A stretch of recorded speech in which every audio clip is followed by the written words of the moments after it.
সরকারের আমলে অভিষেক ব্যানার্জি ভাঙড়ে আসছে, আর নওশাদ সিদ্দিকী বিরোধী দল আজকে ডেকেছে। আমাদের পিছনে এবং সামনে প্রচুর পরিমাণে বাইক, যারা কমেন্ট করছে অবশ্যই ধন্যবাদ। ভাইজানের জনসভায় প্রচুর লোক হবে। হ্যাঁ ভাই, লোক হবে আজকে, কিন্তু অভিষেক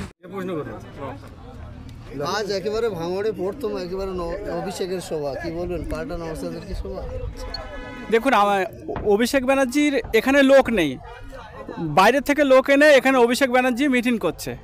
আর এখানে যে নওশাদ ভাইয়ের মিটিংয়ে কিছুক্ষণের মধ্যে শুরু হবে, দেখবেন যে একটা ভাঙড়ের বাইরের লোক নেই।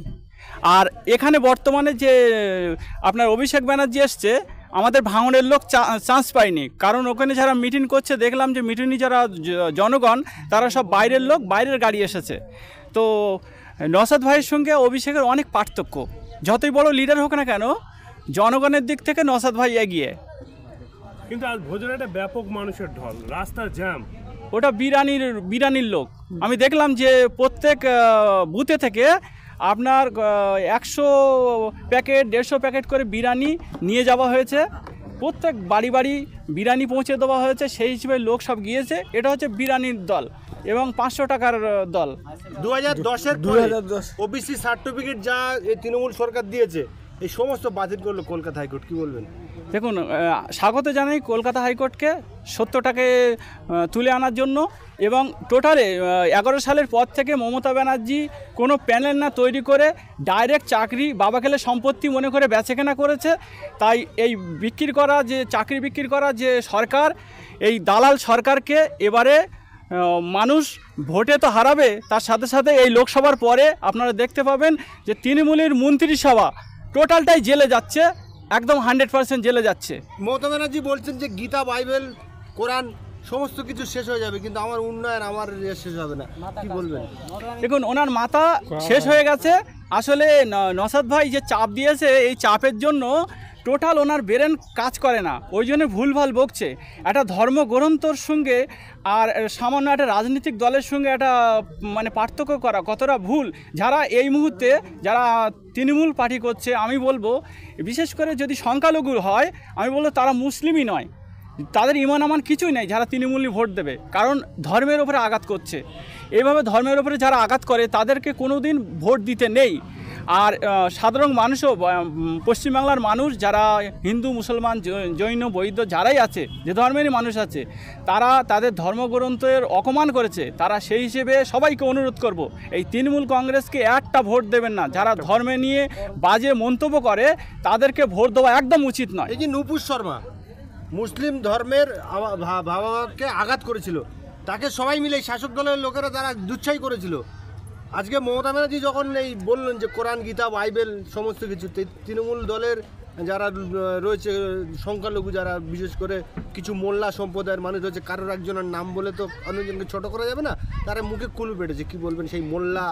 দেখুন, যে শয়তান মোল্লা বুঝলেন, শয়তান মোল্লা শুধু নামের স্তরে মুসলমান, এরা কিন্তু অরিজিনাল মুসলিম না। যদি মুসলিম হতো, অন্তত পশ্চিমবঙ্গের মানুষের যখন উন্নয়নের নিয়ে কথা হয় তখন উনি কথা বলেন না। আজ পর্যন্ত শুনিনি যে উনি কোনো দিন পশ্চিমবঙ্গের সংখ্যালঘু মুসলিমদের অধিকারের সম্বন্ধে কথা বলেছে। এবং তানার এলাকায় সামান্য একটা বাস স্ট্যান্ড চেয়েছিল, তা মুখ্যমন্ত্রী তার প্রতি উত্তরে কী দিয়েছিল, বলেছিল তুই তো ওখানে বোম বাঁধিস আর মারপিট করিস, ওখানে তুই মানে বাস স্ট্যান্ড নিয়ে কী করবি? এই তো অবস্থা। দেখুন, পশ্চিমবাংলায় সংখ্যালঘুদের কোনো জায়গা নেই। এই পর্যন্ত যত মমতা ব্যানার্জি 2021 সাল থেকে এই পর্যন্ত যা চাকরি দিয়েছে, একজনও মুসলিমকে চাকরি দেয়নি। আর যদি কাউকে চাকরি দিয়ে থাকে সেটা হচ্ছে মোটা টাকার বিনিময়, এমনি কোনো মানে সরকারি পদ্ধতিতে কাউকে চাকরি দেয়নি। আর সবচেয়ে বড় কথা যে আমরা চাই যে যেমন নওশাদ ভাই আজকে পশ্চিমবঙ্গে কেন এসেছে, পশ্চিমবঙ্গে এসছে যে সংবিধান অনুযায়ী সমস্ত জাতি, সমস্ত ধর্মের মানুষ তারা তাদের অধিকার পাবে।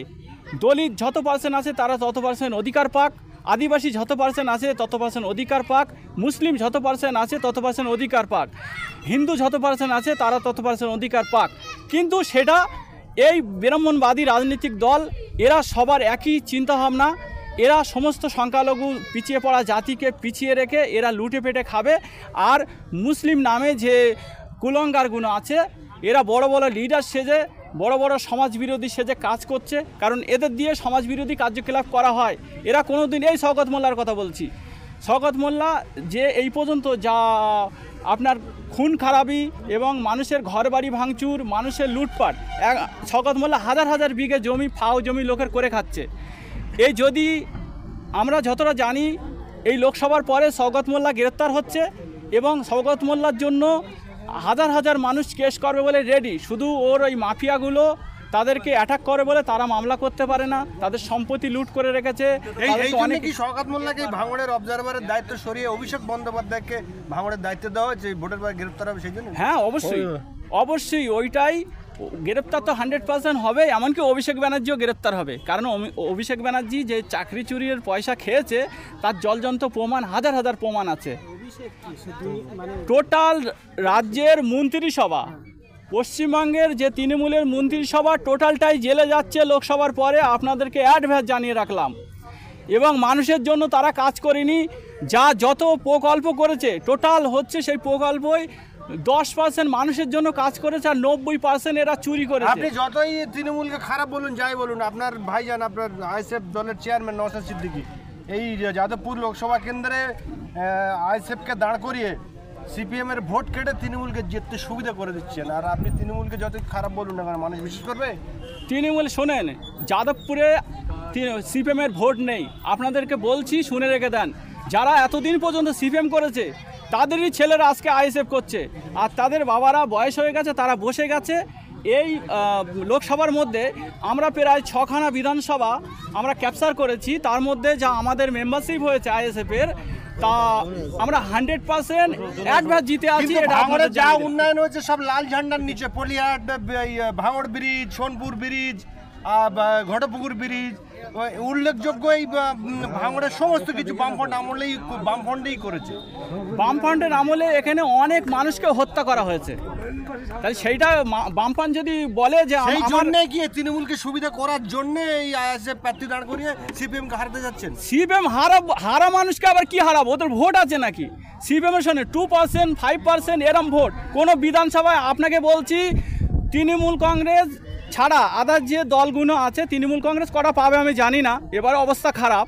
কিন্তু তারপরে বলছি, সিপিআইএম এবং কংগ্রেস পশ্চিমবাংলায় 2024 সালে একটা সিট পাবে না, এটা আমার গ্যারান্টি থাকলো। This is my challenge. আজকে আর কিছুদিন পরে একেবারে এখানে শেষ দফা ভোট হবে 1 জুন। এই অভিষেক বন্দ্যোপাধ্যায় এই যে যাদবপুর লোকসভার মধ্যে আজকের ভোজেরহাটে প্রচারে, যেটা কি বাড়তি সুবিধা পাচ্ছেন দলের তরফ থেকে? না না না না, দেখুন, অভিষেক ব্যানার্জি আসুক আর মমতা ব্যানার্জি আসুক, কিচ্ছু না। এখানে প্রত্যেক বুথে 100 থেকে 150-এর বেশি তৃণমূলের ভোট নেই। তৃণমূলের যারাই আজকে আছে সমস্ত সমাজ বিরোধী। তারা এই যে জব কার্ডের পয়সা যাদেরকে দেওয়া হয়েছে, এই জব কার্ডের পয়সাও খেয়েছে এই সমাজ বিরোধীরা। সমাজ বিরোধীরা এই যে এগুলো দিয়েছে জব কার্ডের পয়সা।